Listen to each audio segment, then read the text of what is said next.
Hello guys, good morning. Mayroon akong ipapakita sa inyo kung sino itong mga expert na tumingin sa coins.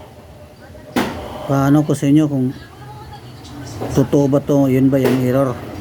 Ito, nagkakaiba nito sa coins na to. Mayroon siyang ano sa baba, yan sa ano, yan, tingnan mo yan, mayroon yan.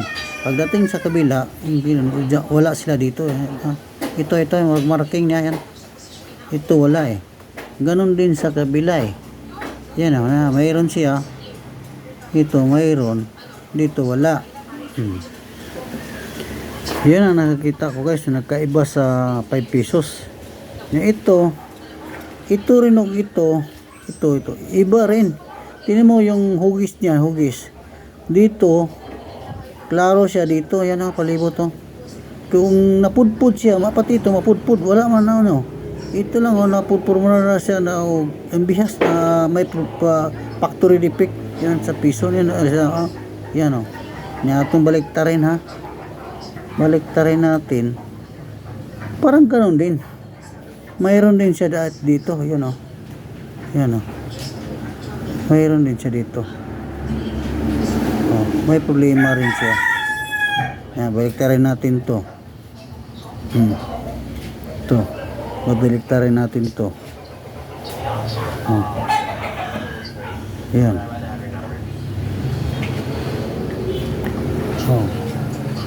Ito lang may problema. Ito ang may problema ito eh.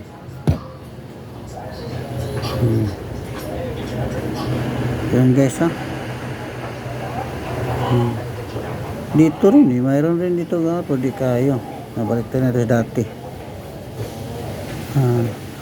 Kaya magtaka ng daliri yan guys. Mekaniko to, mayari ato. Malangis-langis pa yung taong grasa yung ano yung mayari ng ano, pera.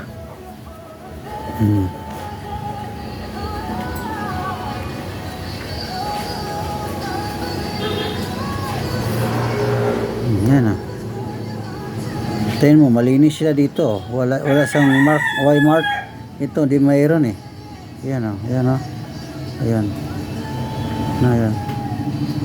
Yun, nagkaiba. Yung kaibahan. At saka ito. Yung palibot. Ayan, yan yung hugis niya. Yan. Ito, wala. Mayroon dito, wala ito. Yan. Kaya hindi po yung ginanon kasi ito masusugatan to itong yung ulo ni Ginaldo, Emilio Ginaldo. Hindi naman eh.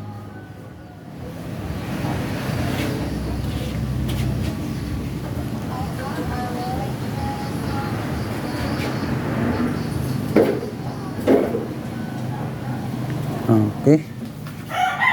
Paliog daw guys. So comment guys. So saan ba yung error nito? Itong sa baba o sa ibabaw, kasi mayroon no, ito mayroon, ito wala eh. Ewan ko lang sa anong ayan.